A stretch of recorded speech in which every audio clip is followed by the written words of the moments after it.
নমস্কার সবাইকে। আজ আমি আপনাদের সাথে রান্নাবান্না শেয়ার করব না, তবে শেয়ার করব শীতকালে কম বেশি সবার পছন্দ চা আর কফি। তো আমি এটা শেয়ার করছি চায়ের জন্য। দেখুন এই যে প্যাকেটটা, এটার মধ্যে চা রাখা আছে, মানে যেগুলো গ্লাসের মধ্যে চায়ের পাতা অলরেডি দেওয়া আছে, আর চিনি থাকবে, যেটা আমি গরম জল ঢাললেই চা তৈরি হয়ে যাবে। কম সময়েও আর পরিশ্রমও কম, শীতকালে কাউকে হাতে জলও লাগাতে হবে না। দেখুন এই যে কাপগুলো রয়েছে, এগুলোর মধ্যে চায়ের পাতা দেওয়া আছে।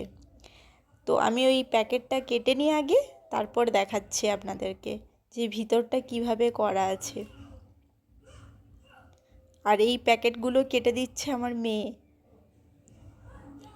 এই যে চায়ের কাপটা, এর ভিতরে দেখছি চায়ের পাতা দেওয়া আছে, আর একটা টিস্যু পেপারে হালকা লেয়ার দেওয়া রয়েছে, মানে এটার মধ্যে গরম জল ঢাললে চাটা পুরো কালার চলে আসবে।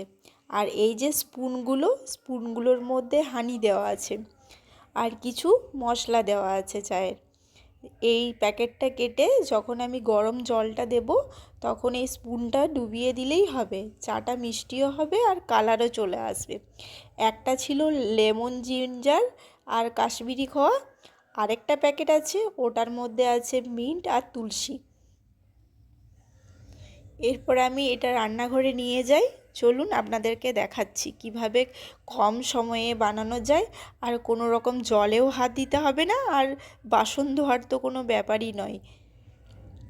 এই দেখুন এই প্যাকেটটা আমি কাটছি, আর ওই কাপের মধ্যে আমি মাইক্রো ওভেনে করে গরম জল করে নিয়েছি। এই প্যাকেটের মধ্যে দেখুন মধু আর মশলা দেওয়া আছে। তো এই স্পুনটা আমি দিয়ে দিলাম ভেতরে, তারপরে এখানের মধ্যে আমি গরম জল দিয়ে দিলাম। চামচটা জাস্ট দুবার নাড়িয়ে নেব, তাতেই দেখব উপর থেকে কালার চলে আসছে।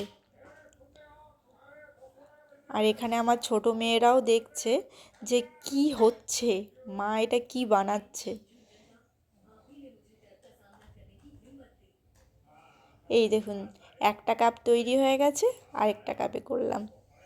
এই দুটো কাপই আপাতত বানালাম, আগে দেখি আমরা খেয়ে কীরকম টেস্ট হয়েছে, বাকি সবাইকে পরে দিচ্ছি। এই যে হয়ে গেছে দেখুন রেডি, কত কম সময়ের মধ্যে আর কত কম পরিশ্রমে। চলুন আজকের মতো ভিডিও এখানেই শেষ। টাটা, ভালো থাকবেন, সুস্থ থাকবেন।